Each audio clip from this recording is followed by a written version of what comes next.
Good morning प्यारे बच्चों। आज डेट 10 सितंबर। हम करेंगे वर्कशीट नंबर 29 और मैं हूं आपकी educator Purnima.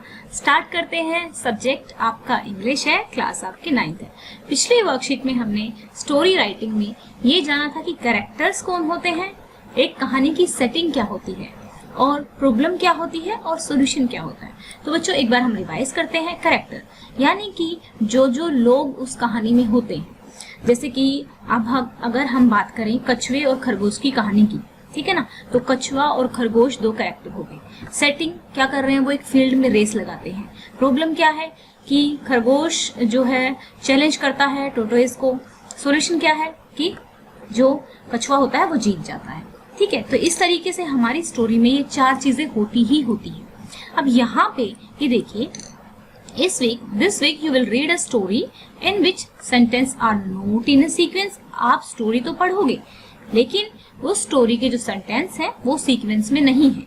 After reading follow the instruction given in the green box. एक बार जब आप रीड कर लोगे स्टोरी को तो आपको क्या करना है, जो ग्रीन बॉक्स में ये इंस्ट्रक्शन दी हुई है उनको फॉलो करना है। ठीक है, तो पहली बात, now let us rewrite the story with the correct sequence of sentences. पहली बात तो हमें उनको करेक्ट सीक्वेंस में लगाना है और उससे पहले हमें रीडिंग करके ये चारों चीजें आइडेंटिफाई करनी है कि कैरेक्टर क्या है और जो स्टोरी चल रही है वो कहाँ पर चल रही है, प्रॉब्लम क्या है और सॉल्यूशन क्या है।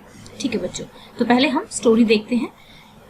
One day a scholar came to the court of Emperor Akbar and challenged Birbal to answer his question and thus prove that he was as clever as people said he was।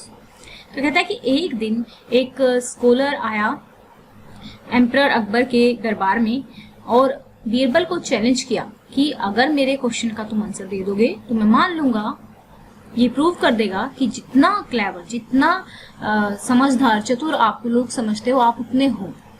लेकिन both the emperor and Birbal had a difficult day, और उनके लिए काफी मुश्किल भरा दिन रहा था ये। And were impatient to leave, बिल्कुल जाने ही वाले थे।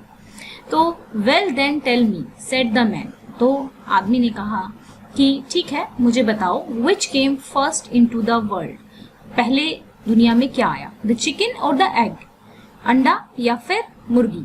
The chicken replied Birbal. Ask me one difficult question said Birbal. तो बीरबल ने कहा कि चिकन और मुझसे एक मुश्किल क्वेश्चन पूछना। तो यहाँ पे देखिए ये वाली चीज कहाँ पे आएगी, क्योंकि वो पहली बात तो क्या हो, ये वाला हो जाएगा हमारा फर्स्ट सेंटेंस। फिर ये हो जाएगा क्योंकि ये बताएगा कि वो पहले किस सिचुएशन में थे, वो जाने ही वाले थे, छोड़ने ही वाले थे। तो फिर यहाँ पे जब वो जाने वाला था तो यहाँ ये तो हो गया था, तो यहाँ पे फिर वो कहेगा कि इसने जब ये कहा कि भाई मैं चेक करना चाहता हूँ कि तुम उतने क्लेवर हो कि नहीं हो, ठीक है ना। तो फिर यहाँ पर जो बीरबल है वो कहेंगे कि ठीक है तुम मुझसे एक क्वेश्चन पूछो और डिफिकल्ट वन पूछो। ठीक है, तो इस तरीके से जब हम हिंदी बनाएंगे तो इनका सेंटेंसेस का अरेंजमेंट हम देखेंगे।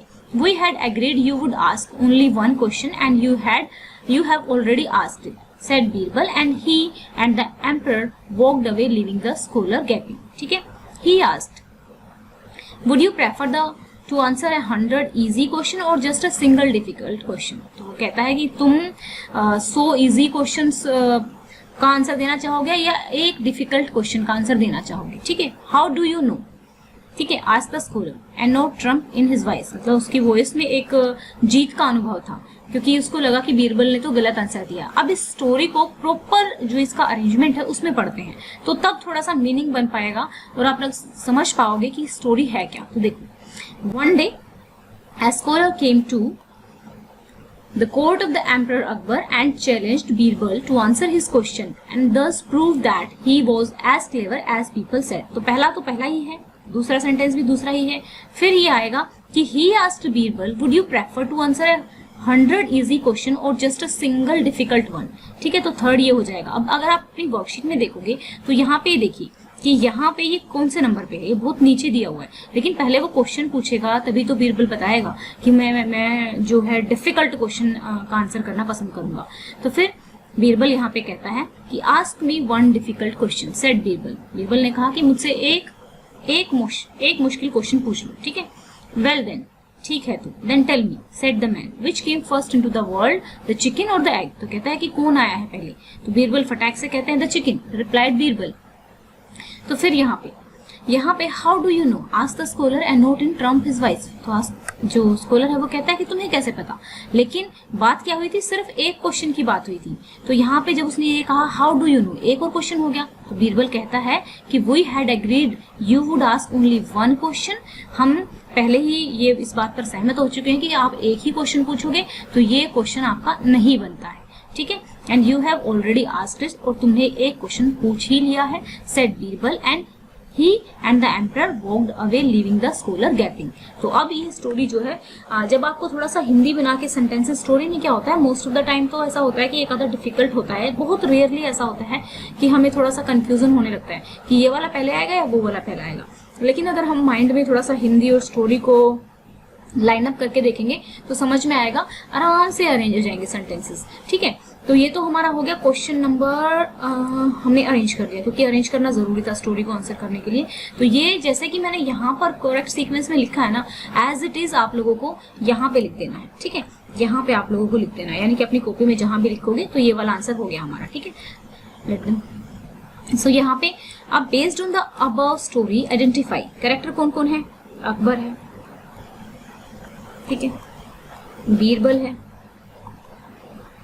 और कौन है, और यहाँ पर आपके जो स्कॉलर हैं वो हैं, और प्रॉब्लम क्या है। तो देखो, scholar wanted to check the wisdom of Birbal, ये प्रॉब्लम थी, ठीक है। Solution, Birbal wins by his wit, विट होता है समझदारी से। अब सेटिंग क्या थी, कहां पर ये कहानी कहां पर घट रही थी, सारी की सारी ये कोर्ट में घट रही थी, तो सेटिंग हो गई हमारी कोर्ट, ठीक है। तो ये थी हमारी आज की वर्कशीट। तो अभी हम एक तो वर्ड ऐसा करते ही हैं जिसमें हमें क्या करना होता है, जिसका मीनिंग जानना होता है। ट्रम्प होता है जीत, ठीक है, जो उसकी आवाज में जो जीत का वो था ना कि भाई वो तो जीत गया, कि बीरबल ने गलत कर दिया आंसर, ठीक है। इम्पेशेंट होता है यानी कि व्याकुल होना, मतलब एकदम जाने के लिए व्याकुल होना, बेचैन होना एक तरह से, ठीक है। व्याकुल, वो जाने के लिए तैयार थे एकदम से, ठीक है ना। तो ये थी आज की हमारी वर्कशीट। आई होप आपको अच्छे से समझ में आ गया होगा। अगर एग्जाम में अभी कभी कुछ स्टोरी दी होगी तो ये 4 चीजें आप अच्छे से आइडेंटिफाई कर पाएंगे, और आप कमेंट करके जरूर बताना कि आपको वीडियो कैसा लगा। अगर आपको हमारे पढ़ाने का तरीका पसंद है तो आप वीडियोस को लाइक कर सकते हैं, चैनल को सब्सक्राइब कर सकते हैं, क्योंकि आपके लाइक करने से हमारा मोटिवेशन बढ़ता है और ज्यादा अच्छी वीडियोस और ज्यादा इजी वे में समझाने के लिए हम और कोशिश करते हैं, क्योंकि आप लोगों के लाइक हमें मोटिवेट। दूसरी बात, आप लोगों का कोई भी डाउट तो आप कमेंट बॉक्स में लिख सकते हैं, और साथ में अपनी क्लास जरूर लिखें ताकि हमें पता लगे कि किस लेवल का कंसेप्ट आपको समझाना है। Thank you, have a nice day, may God bless you.